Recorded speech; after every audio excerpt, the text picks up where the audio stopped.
De retour sur le plateau de votre quotidienne. Oui, c'est toujours un plaisir de vous retrouver tous les jours, midi 18h, 23h sur une seule chaîne. La numéro 23 de votre satellite, Éclair TV. Aujourd'hui, on va vous apprendre, oui, quelque chose. Vous, je suis sûr que vous vous posez la question, comment transformer ses acquis et son expérience en diplôme? C'est possible, ça vous intéresse? Comme d'habitude, je reçois une professionnelle. Elle est là avec moi sur le plateau, Guylaine Aurore, professeure des universités. Qu'a nous fait? Ça va, Stylie. Merci d'être sur le plateau. Parce que là, franchement, vous allez répondre à de nombreuses questions. Déjà, je ne savais pas qu'on pouvait transformer donc, son expérience en diplôme. Donc déjà, quand on dit expérience, c'est quoi? Est-ce que c'est l'expérience des boulots qu'on fait au fil de sa vie? Alors voilà, c'est l'expérience professionnelle d'une façon générale qui peut être acquise en tant que salarié, en tant que bénévole, en tant que membre d'une association, en tant que membre élu avec un mandat électoral. Donc, on va dire une expérience politique, expérience syndicale, expérience associative, une expérience professionnelle au sein d'un emploi. Toute expérience peut être validée en diplôme. C'est extraordinaire, c'est-à-dire que lorsqu'on travaille dans une association, enfin, on se comprend, mais lorsqu'on est dans une association, en fait, c'est vrai que lorsqu'on participe à la vie, donc, on peut transformer cette expérience associative en diplôme? Bien sûr, dès lors que vous pourrez prouver que vous avez des compétences qui correspondent à celles du diplôme convoité, il n'y a aucun problème. Ah d'accord, donc est-ce qu'il y a, voilà, justement, des diplômes spécifiques? C'est-à-dire qu'on ne peut pas avoir n'importe quel diplôme. Quand on dit diplôme, c'est quel type de diplôme? Un bac plus 2, bac plus 3, bac plus 4, bac plus 5. Okay. Et même dans certaines universités, ils font les doctorats. Mais à l'Université des Antilles, nous n'allons pas jusque-là, parce qu'il faut toute une organisation, donc nous ne faisons pas. Mais à l'Université des Antilles, il y a des validations des acquis pour des licences, pour des masters. Pas mal de masters sont donnés comme ça. Et si on n'a pas son bac, par exemple, mais qu'on a travaillé, qu'on a été dans la vie associative, mais voilà, on n'a pas eu de bac, est-ce que ça compte? On en a déjà eu, des gens qui n'ont pas le bac, mais qui ont de nombreuses années d'expérience dans un domaine précis, qui ont même évolué au cours de leur emploi et assurent même des emplois de cadre dans certaines entreprises, parce que ils ont une expérience qui font qu'ils sont capables d'assurer ce qu'on attend d'eux. Eh bien, on a déjà fait des licences professionnelles pour ces gens-là, tout à fait. Alors, une fois qu'on a ces diplômes, par exemple, j'ai beaucoup bourlingué, j'ai travaillé, j'ai été dans une association, j'ai mon diplôme. Est-ce que le diplôme est valable partout? Est-ce que je peux aller aux États-Unis, à Londres? Est-ce que c'est comme un vrai diplôme? C'est un vrai diplôme. C'est le même diplôme que celui qu'on obtient en formation initiale, en étant assis 3 années sur les bancs de la fac pour obtenir une licence. C'est exactement le même diplôme. Et quand sur le CV, vous mettrez licence de je ne sais quoi, eh bien, ça n'est pas écrit licence obtenue par VAE, c'est le même diplôme. D'accord. Voilà. Ça tombe bien que vous nommiez VAE. Qu'est-ce que VAE? Parce que vous allez souvent voir ça en double écran, bien entendu, et là, ils vont se dire VAE, ils me parlent chinois déjà. Qu'est-ce que VAE? Alors, VAE, c'est la validation des acquis de l'expérience. Ok. Alors, comment ça se passe donc pour avoir son diplôme? Est-ce qu'il suffit d'emmener par exemple ses fiches de paie, ses présences dans les réunions associatives et lorsqu'on était allé démarcher avec les associations, ou est-ce que non, c'est un petit peu plus complexe que ça? C'est un peu plus complexe. Il faut constituer un dossier, il y a toute une procédure qui est mise en œuvre. D'accord. Elle se passe on va dire en 3 temps. Dans un premier temps, le candidat à la VAE vient à notre rencontre et nous dit voilà, je ne sais pas qu'est-ce que je peux avoir comme diplôme, mais voilà ce que je sais faire. Donc on va avoir un entretien individuel avec cette personne et que l'on va orienter vers tel ou tel diplôme. Il arrive aussi qu'on ait des candidats qui soient présents et qui disent moi je suis venu chercher tel diplôme. Donc là c'est facile. À partir de là, on lui demande de constituer un dossier de recevabilité. C'est un dossier qui est sur 5-6 pages, où là, il faudra effectivement montrer qu'effectivement, on a l'expérience dite. Donc, des attestations de travail, des contrats de travail, si on n'en a pas des fiches de paye, si on n'a pas les contrats de travail. En tout cas, il faut pouvoir justifier qu'on a eu une activité salariée ou une autre activité, mais qu'on ait des papiers, qu'on ait une attestation en bonne et due forme qui prouve bien qu'on a cela. À partir de là, ce dossier de recevabilité sera soumis au responsable du diplôme, puisqu'il y a toujours un référent du diplôme. Ce référent va regarder le profil et dira bon, je pense que c'est possible ou ça n'est pas possible. On a déjà eu des refus, ça n'est pas possible. L'expérience qu'il a acquise ne lui permet pas de prétendre à ce diplôme. Donc on peut lui proposer un bac+2, on peut l'orienter vers autre chose. Mais en tout cas, ça arrive qu'on ait un avis défavorable à la recevabilité. Une fois qu'on a l'avis favorable, on va rentrer dans la troisième phase, qui est la dernière phase, qui consiste à constituer un dossier. Là, c'est un dossier rédactionnel où il faudra raconter en bon français, ses compétences. Pas en créole? Pas du tout. C'est pas encore intégré? Si vous voulez en anglais, peut-être, où on raconte son expérience. Mais c'est très important parce que vous l'avez glissé, mais on peut le faire en anglais? Oui, bien sûr. Vous entendez? Tout est possible. Où il faudra tout simplement montrer l'adéquation entre les compétences acquises et les compétences attendues du diplôme prétendu. D'accord. Voilà. Donc, c'est quelque chose qui est assez facile, donc on accompagne, assez facile, bon, je le dis comme ça, ça a des difficultés, mais on accompagne, il faut mieux prendre un accompagnement. Donc il y a un accompagnement qui est proposé à chaque candidat et il va être suivi pendant toute la durée avec des entretiens, avec l'accompagnateur qui lui sera désigné pour voir sa rédaction, pour lui dire non, on n'a pas mis bien en... Vous ne mettez pas suffisamment en avant cette expérience qui est importante. Voilà le diplôme. Le diplôme dit, parce que tout diplôme est décliné aujourd'hui en compétences. Hein. Donc, voilà le diplôme que vous souhaitez avoir, voilà les compétences rattachées à ce diplôme. Et donc, on va prendre chacune des compétences, chacun des blocs de compétences, et on essaiera de trouver dans l'expérience du candidat les éléments qui prouvent bien qu'il a ces compétences. C'est excellent ce que vous dites, parce qu'en fait, si on a de l'expérience, mais qu'on ne sait vraiment pas où aller, c'est-à-dire qu'on sait qu'on a de l'expérience, on sait qu'on a bourlingué, mais on ne sait pas quel diplôme on peut avoir. Est-ce que là aussi, vous orientez, vous lisez, mais tu as fait ça, donc tu peux aller là? Tout à fait. C'est la première étape. Donc c'est l'entretien qui est fait, où la personne le candidat en fait à la VAE va nous expliquer. Donc il y a des personnes, des agents pour ça. Il explique, voilà, j'ai fait ça, j'ai fait ça. J'ai fait ça, ça n'allait pas du tout avec... on a l'impression des fois que ça ne va pas ensemble. Par exemple, on se dit, on a fait des langues, mais on va parler, on vise un diplôme de gestion des ressources humaines. On se dit, mais il n'y a aucune... non, mais non, pas du tout. Parce que maintenant, dans tous les diplômes, il y a les langues. Donc, cette compétence linguistique est aussi importante que le reste. Donc, on essaye de trouver dans tout ce que la personne a fait, comment est-ce qu'on peut assembler ces compétences pour pouvoir remplir, on va dire, le cahier des charges du diplôme convoité.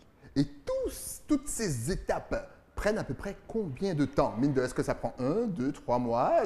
Ou est-ce que ça va super vite? Alors, il faut compter 6 mois. C'est une moyenne. Mais 6 mois si vous êtes retoqué après après la soutenance. Parce qu'en principe, alors on va partir du début. En principe, on a jusqu'à la soutenance, il faut compter, allez, entre 3 et 4 mois. Ok, d'accord. Entre 3 et 4 mois. Si vous avez, c'est validé, le jury décide que vous avez une validation totale, eh bien vous repartez, vous avez votre diplôme.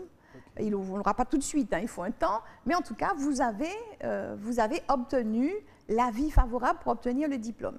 Si il y a des choses à modifier, on voit bien que vous avez des compétences, mais vous ne les avez pas bien mises en avant, alors on vous donne une deuxième chance, et vous avez encore jusqu'à 3 mois ou 1 an, peu importe, hein, ça peut aller jusqu'à 1 an, enfin il vaut mieux pas, on dira 3 mois, de manière à reformuler votre dossier, votre deuxième dossier, ce qu'on appelle le livret 2, pour pouvoir repasser la soutenance et avoir sa validation totale. Quels sont les motifs de refus, justement? On en a parlé tout à l'heure. On peut avoir des refus. On peut avoir des refus même à la soutenance, jusqu'à la soutenance. Alors les motifs de refus, eh bien c'est la non-adéquation. Vous demandez, je ne sais pas moi, vous avez fait, je dis n'importe quoi, hein, vous avez fait de la couture et vous demandez un diplôme en architecture. En architecture, voilà. Donc, ou vous avez fait de l'architecture et vous demandez un diplôme en chimie. Eh bien, ce n'est pas possible. Okay. Donc, généralement, vous n'allez pas jusqu'au bout, puisqu'il y a la recevabilité. Donc, dès la recevabilité, on vous dit non, ce n'est pas possible. Il faut choisir autre chose. Donc, on ne vous laisse pas vous engager sur 6 mois. C'est quelque chose que vous savez dès le début. Hein. Okay. Voilà, d'où l'entretien du début, histoire de fixer et de voir un petit peu votre personnalité et votre expérience. Donc, au final, ne serait-il pas plus facile de commencer par de l'expérience pour après finalement venir vous voir et valider son diplôme plutôt qu'aller, enfin je ne donne de mauvais conseils à personne, je pose juste des questions, plutôt qu'aller justement, suivre le chemin normal. Alors c'est vrai que les textes disent que la validation des acquis de l'expérience est possible dès lors qu'on a une année d'expérience professionnelle. Avant c'était 3 ans. D'accord. C'est récent, une année d'expérience professionnelle. Il est évident que si vous avez 3 ou 8 ans d'expérience professionnelle, ça me semble plus évident. Vous n'irez pas, vous ne passez pas le bac, vous allez travailler 1 an et vous venez prétendre à une licence, ce n'est pas possible. Hein. Donc en général, on n'acquiert pas les compétences en travaillant pendant 1 an, alors qu'il faut 3 ans pour avoir le diplôme. Bien sûr. Hein. Donc, est-ce qu'on peut travailler 3 ans, avoir son argent et finalement venir après avoir son diplôme? Oui, si le travail qui a été fait vous a permis d'acquérir les compétences du diplôme. Voilà, encore une fois, n'allez pas travailler dans de la couture pour espérer devenir architecte. Voilà. C'est pas comme ça que ça se fait. Alors, ce ne sont pas tous les diplômes qui sont possibles, éligibles à la VAE. Par exemple, les diplômes de la santé ne sont pas donnés en VAE. Ça n'est pas permis. Ah, quel autre diplôme encore, justement? Parce que c'est vrai que la santé, je pense qu'il faut être un petit peu plus poussé. Mais quel autre diplôme, par exemple, n'est pas tout de suite disponible? Alors, on ne peut pas avoir. C'est la santé. C'est la santé on ne peut pas du tout aller sur les diplômes de la santé. Ah, d'accord. Voilà. Okay. Mais vous pouvez aussi être un sportif de haut niveau et demander des compétences dans le sport. Vous demandez à valider un diplôme, c'est possible. Hein. Si par exemple, dans mon enfance, j'ai joué au football pendant 10 ans. Pas dans votre enfance. Et que là, je suis sportif, est-ce que je peux venir. Si par exemple, j'ai coaché, voilà.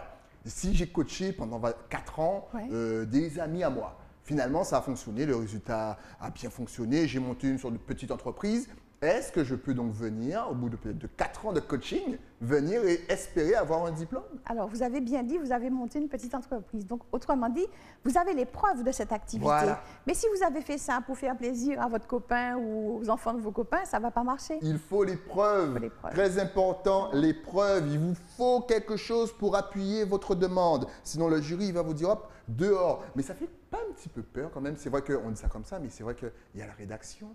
Il y a le jury. Oui. Souvent, on ne sait pas forcément parler devant autrui. On se sent un petit peu timide. L'expérience est là.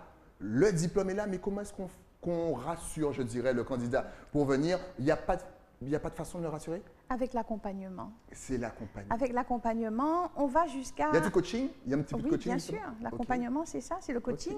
Et on va même jusqu'à écouter, lui faire au candidat un test à l'oral. Hein. Donc, il va soutenir, il fait un test, une soutenance blanche, si on peut dire, devant son accompagnateur, de manière à être sûr qu'il va bien présenter les choses, il va bien dire les choses. Tout à fait. Donc, c'est parfait. En 6 mois à peu près, après validation, on vous accompagne, on vous aide à rédiger. Ça, c'est super important. Vous passez devant le jury. On vous aide aussi à vous exprimer. Et puis après, vous avez votre diplôme. Est-ce qu'il y a une limite d'âge? Il n'y a pas de limite d'âge. Donc, même quelqu'un qui a 75 ans, 80 ans, peut venir sans souci. Tout à fait. C'est extraordinaire. Alors, en fait, si vous voulez, la VAE existait déjà, mais avec la loi à venir, pour la liberté de choisir son avenir professionnel, en fait, qui date de fin 2018, je crois que c'est 5 septembre 2018, contraint un peu les entreprises à utiliser des plans de formation pour développer les compétences de leurs salariés. Alors ça, c'est pour les salariés. Dans ce plan de formation, il est prévu justement la VAE comme outil de développement stratégique de l'entreprise et des compétences des salariés de l'entreprise.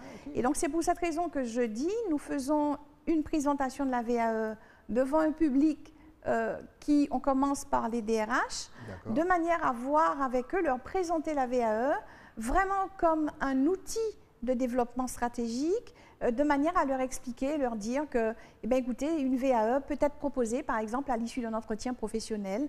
On voit bien que le salarié, il a les compétences. Eh bien, on peut prendre la tâche de l'université et voir s'il est possible de valoriser ce salarié en lui permettant de passer cette licence. Alors, c'est un avantage parce que un salarié qui demande à partir en congé formation n'est pas dans l'entreprise pour préparer ce diplôme.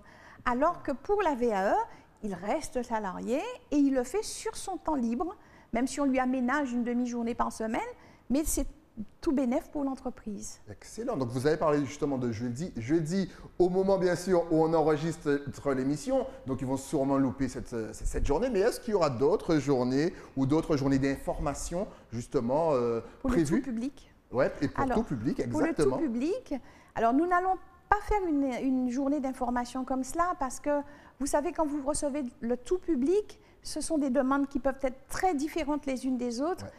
Il faut tout simplement se rapprocher du service de formation continue de l'université qui va donner rendez-vous à chacune des personnes qui est intéressée et prévoir. On peut faire des réunions collectives dans un premier temps et on peut faire aussi des réunions individuelles pour informer et préparer les gens à la VAE. Excellent. Alors justement, question qu'on peut se poser, est-ce que ça coûte cher? Ou est-ce que c'est gratuit? Bien entendu, le nerf de la guerre. Oui, je pose la question que vous vous posez. Non. Est-ce qu'il faut prévoir? Est-ce qu'il faut faire un prêt? Dites-nous comment ça se passe. Alors, je n'ai pas les coûts en tête, mais ça a un coût. Oui, ça a un coût.